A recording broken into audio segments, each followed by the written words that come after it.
Kriminologi Hukum Pidana. Kasus pidana begal. Korban menjadi tersangka dan pelaku pidana menjadi korban. Penulis, Andri Satria, SH. Binjai. Tanggal 15 April tahun 2022. 1. Latar belakang masalah. Beberapa belakangan ini sering terjadi kasus pidana kriminalistik yang dilakukan oleh masyarakat. Pelanggaran hukum pidana. Pasal 365 KUHP. Yaitu, kejahatan pidana pencurian yang dilakukan oleh pelaku kriminal pencurian, perampasan, dan mengambil sesuatu hak milik orang lain baik secara paksa, pengancaman, maupun dengan tindakan kekerasan. Maka, dapat dipidana penjara paling lama 9 tahun, di mana pencurian, yang didahului, disertai atau diikuti, dengan kekerasan atau ancaman kekerasan, terhadap orang dengan maksud untuk mempersiapkan atas mempermudah pencurian, atau dalam hal tertangkap tangan, untuk memungkinkan melarikan diri sendiri, atau untuk tetap menguasai barang yang dicuri.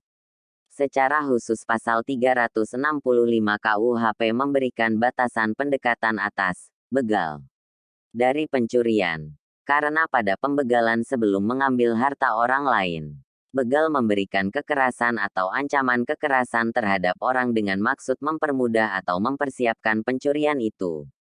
Namun, sering pelaku kejahatan tidak mengalami efek yang jera oleh berbadan hukum yang ada di Indonesia, di mana pelaku seakan mendapatkan perlindungan hukum dari para penegak hukum di Indonesia. Karena, ketika korban kejahatan melakukan perlawanan dan mempertahankan hak miliknya. 2. Rumusan masalah. Beberapa tahun belakangan ini, sedang marak terjadi aksi pembegalan yang terjadi di beberapa wilayah Indonesia dan tentunya meresahkan masyarakat Indonesia. Menurut seorang kriminolog Universitas Indonesia, Bambang Widodo Umar, terdapat 4 penyebab dari aksi pembegalan yang pelakunya didominasi remaja. Penyebab pertama adalah budaya konsumerisme dan materialisme. Penyebab berikutnya adalah karena dampak dari media, khususnya film serta games yang banyak menampilkan adegan kekerasan secara vulgar. Penyebab ketiga adalah lemahnya pengawasan sosial, baik dari pengawasan orang tua maupun pengawasan keamanan dari pihak eksternal, dalam hal ini masyarakat. Penyebab keempat adalah terbatasnya lapangan pekerjaan untuk masyarakat kelas bawah yang kemudian dapat memacu seseorang untuk mencari jalan lain untuk mendapatkan uang. Penyebab kelima adalah faktor karena pengaruhnya narkoba, minuman keras dan judi online yang sudah merajalela pada anak remaja. Sehingga untuk mendapatkan barang narkotika, mereka terpaksa melakukan kejahatan untuk mendapatkan uang secara instan. 3. Kasus korban menjadi tersangka. Kronologi lengkap korban begal malah jadi tersangka pembunuhan. Suara.com. Korban begal berinisial S yang berusia 34 tahun di Lombok Tengah, Nusa Tenggara Barat ini ditetapkan menjadi tersangka. Satuan Reserse dan Kriminal Lombok Tengah, Provinsi Nusa Tenggara Barat menetapkan inisial S menjadi tersangka dengan dugaan pembunuhan. Inisial S diduga telah melakukan pembunuhan terhadap 2 begal yang menyerang korban begal di Desa Ganti, Praia Timur. Korban begal dikenakan pasal 338 KUHP menghilangkan nyawa seseorang melanggar hukum maupun pasal 351 KUHP ayat 3, melakukan penganiayaan mengakibatkan hilang nyawa seseorang. Kata Wakil Kepala Polres Lombok Tengah Kompol I Ketut Tamiana dalam konferensi pers di Lombok Tengah. Sungguh aneh para penegak hukum Indonesia saat ini. Korban kejahatan justru menjadi pelaku kejahatan kriminal. 4. Apakah di mata hukum boleh melakukan pembelaan diri? Pada pasal 48 KUHP, dinyatakan bahwa barang siapa melakukan perbuatan karena pengaruh daya paksa, tidak dipidana.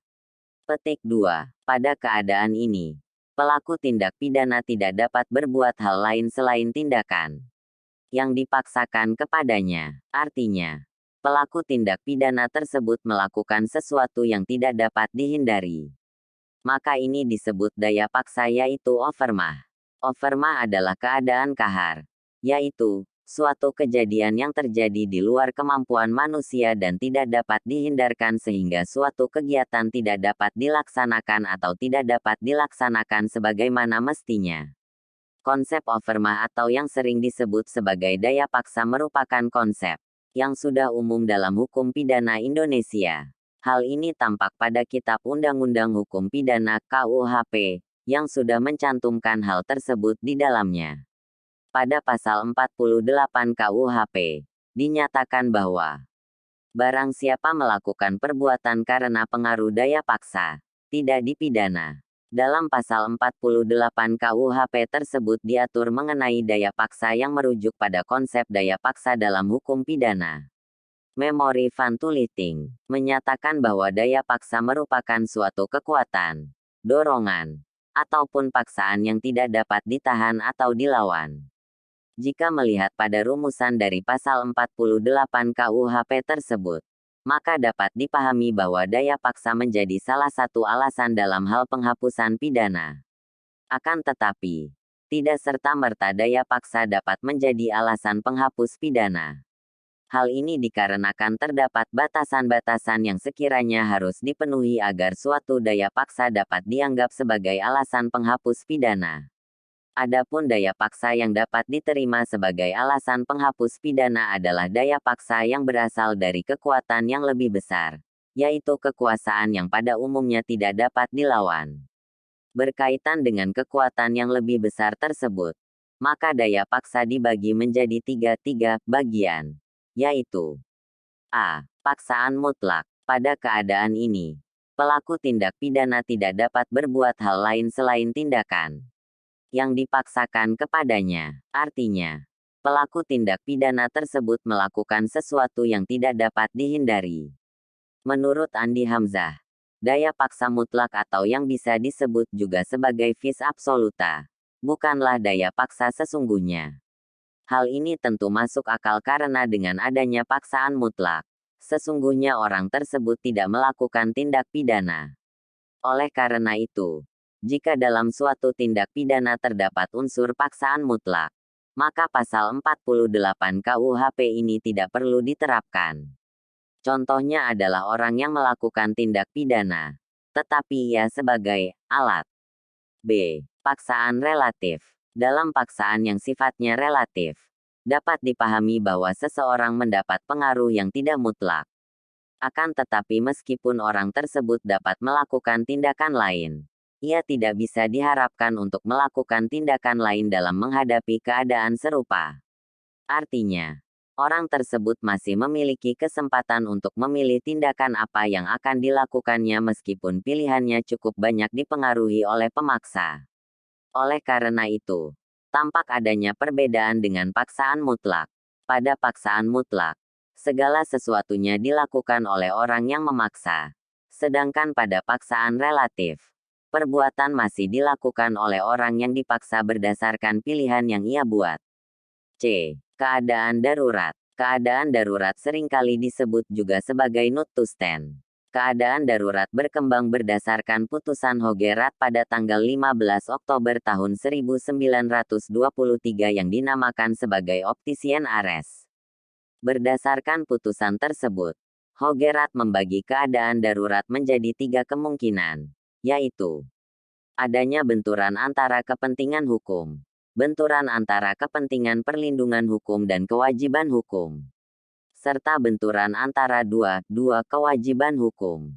Pada dasarnya, jika berbicara mengenai keadaan darurat, maka dapat dipahami bahwa dalam keadaan darurat, suatu perbuatan pidana yang dilakukan oleh seseorang terjadi atas pilihan yang ia buat sendiri. 5. Pandangan dalam Islam. Hukum membunuh begal untuk selamatkan diri dalam perspektif Islam. Korban begal yang mencoba menyelamatkan diri menjadi tersangka kembali terjadi. Kali ini terjadi di Lombok Tengah, Nusa Tenggara Barat, NTB. S yang merupakan inisial korban begal, menjadi tersangka dalam kasus dugaan pembunuhan terhadap 2 pelaku begal yang menyerangnya. Peristiwa ini terjadi pada Minggu tanggal 10 April tahun 2022, dini hari di Desa Ganti, Kecamatan Praya Timur, Fenomena korban begal jadi tersangka menarik untuk dibahas. Dalam perspektif Islam, fenomena tersebut sebetulnya sudah jelas hukumnya. Bahkan, sudah ada dalam sabda Rasulullah baginda Nabi Muhammad Sallallahu Alaihi Wasallam. Siapa yang dibunuh karena membela hartanya, maka ia syahid. Siapa yang dibunuh karena membela keluarganya, maka ia syahid.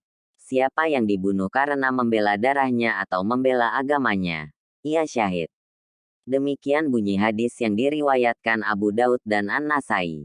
Rasulullah bersabda dari riwayat Imam Abu Daud. Hadis tersebut berbunyi, siapa yang terbunuh gara-gara mempertahankan nyawanya maka dia syahid. Begitu pula siapa yang membunuh gara-gara dia mempertahankan nyawanya, maka orang yang begal ini darahnya tidak ada nilainya. 6. Apa yang harus kita lakukan ketika dibegal? Agar terlindungi oleh UU Pidana dan peradilan hukum yang berlaku di Indonesia. Ketika sehabis melakukan perlawanan hukum, maka mewajibkan diri untuk langsung melaporkan diri ke Badan Institusi Kepolisian Republik Indonesia di mana lokasi TKP, tempat kejadian perkara. Dengan membawa pelaku kejahatan jika terjadi adanya korban kematian pada pelaku kejahatan. Langsung menuju ke kantor polisi setempat di lokasi TKP di wilayah naungan instansi tersebut bersama masyarakat setempat lokasi TKP tersebut. Lalu melapor kepada keluarga bahwa kita sehabis dibegal dan sedang menuju lokasi kantor polisi bersama masyarakat. Buat LPMTPKK, Laporan Peraduan Masyarakat Tindakan Perkara Korban Kriminal, sehingga dapat dilakukan proses awal oleh kepolisian. Sebelum pihak keluarga pelaku melakukan LPPK, Laporan Peraduan Pembunuhan Kriminal, di kantor kepolisian. Sehingga kepolisian dapat melakukan proses hukum secara intensif bahwa kita bukan sebagai tersangka. Karena laporan kita lebih dahulu masuk maka statusnya adalah saksi ahli korban, sehingga pengadilan mudah untuk menentukan hukum secara yang benar dan baik tanpa salah putusan.